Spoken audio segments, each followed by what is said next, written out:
Kuasa hidup dalam mengikut Yesus. Bangunlah diri Anda atas seorang pribadi, yaitu Tuhan Yesus Kristus, dan atas roh yang dikaruniakannya. Semua janji atau ikrar dan niat dari diri kita akan berakhir dalam penyangkalan karena kita tidak mempunyai kuasa untuk melaksanakannya. Bila kita menyadari keterbatasan diri kita siap menerima Roh Kudus. Kuncinya, kuasa Roh Kudus. Nas Alkitab hari ini. Jawab Yesus, "Ke tempat aku pergi, engkau tidak dapat mengikuti aku sekarang, tetapi kelak engkau akan mengikuti aku."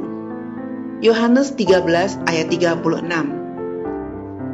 Jawab Yesus, "Ke tempat aku pergi, engkau tidak dapat mengikuti aku sekarang, tetapi kelak engkau akan mengikuti aku." Yohanes 13 ayat 37. Sesudah mengatakan demikian, Yesus berkata kepada Petrus, "Ikutlah aku." 3 tahun sebelumnya, Yesus telah berkata, "Ikutlah aku." Matius 4 ayat 19. Dan Petrus pun ikut tanpa ragu-ragu. Daya tarik Yesus yang sangat besar berpengaruh atas dirinya. Ia tidak membutuhkan Roh Kudus untuk membantunya menanggapi panggilan Yesus. Kemudian dia menyangkal Yesus dan hatinya sangat sedih. Setelah dia menerima Roh Kudus, Yesus berkata lagi, "Ikutlah aku." Yohanes 21 ayat 19. Sekarang, tidak seorang pun yang ada di hadapan Petrus kecuali Tuhan Yesus Kristus. Panggilan "ikutlah aku" yang pertama sama sekali tidak misterius. Itu hanyalah sesuatu yang lahiriah. Kini Yesus meminta suatu pengorbanan dan penyerahan batiniah.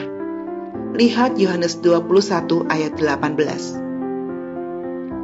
Di antara kejadian ini, sebanyak 2 kali Petrus menyangkal Yesus dengan sumpah dan kutukan.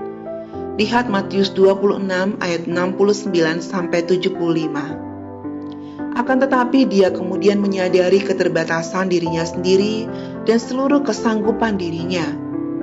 Tidak ada bagian dari dirinya yang akan diandalkannya lagi.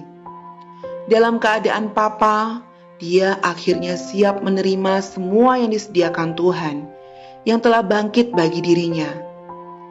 Ia mengembusi mereka dan berkata, "Terimalah Roh Kudus." Yohanes 20 ayat 22.